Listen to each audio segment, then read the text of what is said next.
सुप्रभात बच्चों। तो आज हमारा 10वीं कक्षा का अध्याय संख्या 23 हिंदी विषय का अंतिम अध्याय ये काव्य है, जो कि जिसका शीर्षक है भूख। तो ये जो शीर्षक है भूख, इससे हमें कुछ अंदाजा मिल रहा है कि काव्य के अंदर किस तरह की बातें हो सकती है, क्या बताया गया होगा। किसी के पास कुछ अंदाजा है इस कविता में किस तरह की बातें की जा सकती हैं, कि कविता में किस चीज पे ज्यादा विवरण है। भूख अर्थात भूख नहीं लगती है। तो भूख अर्थात क्या होता है?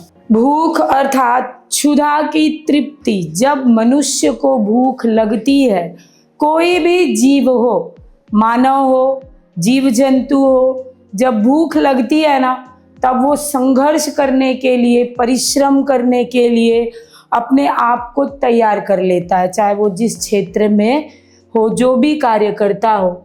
भूख जो है हर जीव को लगती है। तो ये जो कविता है वो भूख के ऊपर निर्भर है। भूख अर्थात क्षुधा में, जब क्षुधा अर्थात पेट। लोग कहते हैं कि पेट की अग्नि बुझाना बड़ा कठिन होता है, उसके लिए मनुष्य को बड़ा परिश्रम करना पड़ता है। तो बड़ी भावनात्मक कविता है, और भावनात्मकता के साथ साथ इसमें जो कवि है वो ये बताना चाहते हैं कि कोई भी जीव हो, जब वो परिश्रम करने के लिए तैयार होता है, तब वो सुंदर लगने लगता है। अक्सर देखोगे जो लोग काम नहीं करना चाहते, मेहनत नहीं करना चाहते, उन्हें लोग कामचोर, निकम्मा और पता नहीं क्या क्या कहते हैं। तो वो कभी सुंदरता की श्रेणी में आ ही नहीं सकते हैं। बात करते हैं कवि की, तो कवि हैं सर्वेश्वर दयाल सक्सेना। जीवन परिचय थोड़ा सा देखते हैं। इनका जीवन परिचय जो है, इनका जन्म उत्तर प्रदेश के बस्ती जिले में हुआ है। 1927 में इनका जन्म हुआ है। इन्होंने अपनी शिक्षा, उच्च शिक्षा इलाहाबाद विश्वविद्यालय से प्राप्त किया है। जीवन यापन के लिए जो इन्होंने कार्य किया, जीविकोपार्जन के लिए ये अध्यापक थे। आकाशवाणी में भी इन्होंने सहायक के रूप में काम किया है। प्रोड्यूसर और जो है उपसंपादक के रूप में भी ये कार्यरत रहे। सन 1983 में बच्चों इनका निधन हो गया है। देखते हैं हम अपनी कविता भूख। भूख अर्थात के क्षुधा शांति के लिए, क्षुधा तृप्ति के लिए, अपनी भूख को शांत करने के लिए जब कोई भी तैयार हो जाता है, तब वो कैसा लगता है। यहाँ देखो चित्र में भी हमें एक बाज और एक सर्प दिखाई दे रहा है। जब भी भूख से लड़ने के लिए कोई खड़ा हो जाता है, सुंदर दिखने लगता है। अपनी भूख के लिए जब मेहनत करने के लिए, संघर्ष करने के लिए कोई भी जीव हो, जब वो तैयार हो जाता है, तब वो कैसा दिखने लगता है? बड़ा कैसा दिखने लगता है? सुंदर दिखने लगता है। ये कवि का दृष्टिकोण है। तो सुंदर दिखने लगता है किस तरह से? झपटता बाँझ फन उठाए सांप। आप सोचिए उस दृश्य को। भूख से व्याकुल है बाँझ, और किस चीज पे झपट्टा मार रहा है? वो सर्प पे।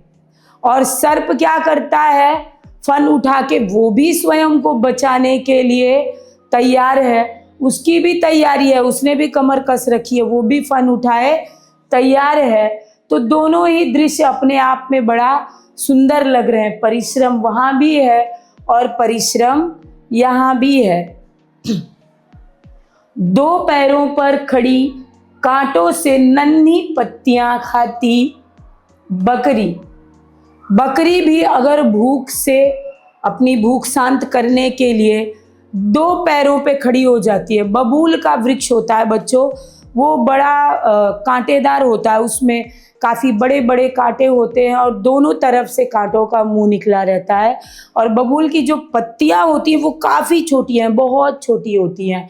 उन छोटी छोटी पत्तियों को, हरी पत्तियों को खाने के लिए बकरी को इतना मेहनत करना पड़ता है कि काफ़ी देर तक वो अपने नीचे के हिस्से वाले पैर पे खड़ी रहती हैं और ऊपर के दोनों पैर से, सोचो कि जहाँ कांटे ही भरे हैं वहाँ वो दोनों पैर को ऊपर करके अपने मुंह को अंदर डाल करके उन छोटी छोटी पत्तियों को निकाल करके किस तरह से खाती होगी।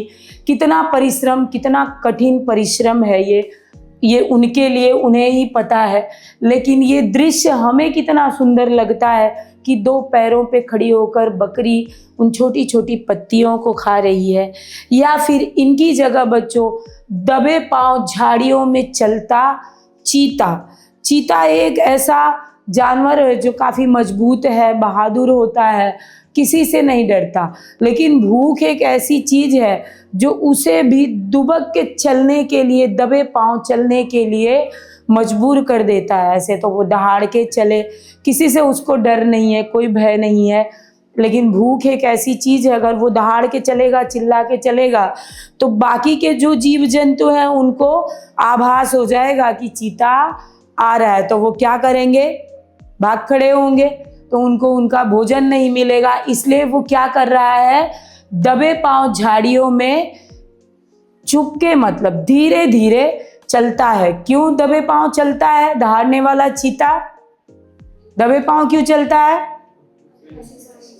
हाँ, अपने भोजन के लिए। क्योंकि अगर जो उसके लिए भी एक परिश्रम है, जो कार्य वो नहीं करता वो भी उसे करना पड़ रहा है, मात्र किस चीज के लिए? भोजन के लिए। अगर वो दहाड़ता हुआ आएगा तो सारे जीव जंतु भाग जाएंगे और उसे भोजन नहीं मिलेगा। कवि के लिए ये भी एक बड़ा सुंदर दृश्य है। अगली पंक्ति, डाल पर उल्टा लटक फल कुतरता तोता, या इन सब की जगह आदमी होता। बात यहाँ ये तोते पंछी की कर रहे हैं कि तोता पंछी उल्टा लटक करके जब वो पेड़ पर फल को कुतरता है तो उसके लिए भी ये कार्य बड़ा संघर्षमयी हो जाता है। तोते की चोंच हमेशा नीचे की ओर मुड़ी होती है। अब तोते को अगर फल कुतरना है तो नीचे की ओर उसको लटकना पड़ता है। पेड़ में लटका हुआ फल वो नीचे की ओर मुंडी को जो है लटका करके पूरा उल्टा लटक करके वो फल को कुतरता है। वो भी एक कठिन परिश्रम है। लेकिन पेट भरना है, भोजन करना है, तो तोते को उल्टा लटकना पड़ता है। और वो दृश्य भी कवि को बड़ा सुंदर लगता है कि डाल पर उल्टा लटक फल कुतरता तोता, या फिर इन सब की जगह आदमी होता, या बकरी, चीता और सांप या फिर तोता, इन सब की जगह ये चारों भूख से व्याकुल थे। तो ये चारों संघर्ष कर रहे हैं, परिश्रम कर रहे हैं, वो काम कर रहे हैं जो इनके क्षेत्र के बाहर होते हुए भी ये कर रहे हैं, जो इनके बस की बात न होते हुए भी कर रहे हैं, मेहनत कर रहे हैं। सिर्फ किसके लिए? भोजन के लिए। या इन सब की जगह आदमी होता। बच्चों, आदमी भी अपने भूख की शांति के लिए, अपने भोजन के लिए, अपने घर परिवार को चलाने के लिए वो भी हर समय संघर्ष करता रहता है। तो कहते हैं कि इनकी जगह अगर आप आदमी को भी ले लो तो जब भी भूख से लड़ने कोई खड़ा हो जाता है सुंदर दिखने लगता है। आदमी भी अगर कमर कस ले, तैयारी कर ले कि मुझे जो है संघर्ष करना है, अगर एक आदमी मेहनत नहीं करता है, परिश्रम नहीं करता है और उसके घर की आर्थिक स्थिति खराब है तो उसे आप में से कोई अच्छा या सुंदर बढ़िया नहीं कहेगा। अगर उसके घर के बच्चे भूखे हैं, स्कूल नहीं जा रहे हैं, घर में परिवार को तंगी है, तकलीफ है, आदमी अच्छा खासा दिख रहा है तो आप कहोगे कि कितना निकम्मा बेकार आदमी है। लेकिन अगर आदमी दुबला पतला है, कमज़ोर है, फिर भी वो मेहनत कर रहा है, परिश्रम कर रहा है, अपने परिवार को तमाम खुशियाँ, चीज़ें देने के लिए संघर्ष कर रहा है, तो हर कोई कहेगा कि देखो कितना अच्छा आदमी है, कितना सुंदर है। और कवि का कहना है कि जब भी कोई अपनी परेशानियों से, अपनी समस्याओं से और अपनी भूख के लिए संघर्ष करने के लिए, परिश्रम करने के लिए कमर कस लेता है, तैयार हो जाता है, तो वो बड़ा सुंदर लगने लगता है। तो जीवन में बच्चों काम चोरी नहीं करना चाहिए। कभी भी किसी के वस्तु को चुरा करके या बेईमानी करके अपनी ज़रूरतों को पूरा नहीं करना चाहिए, बल्कि जो है मेहनत और परिश्रम के बल पे अपनी ज़रूरतों को पूरा करना चाहिए। कवि का यहाँ यही कहना था इस चैप्टर में। तो ये चैप्टर हमारा आज यहाँ पे समाप्त होता है।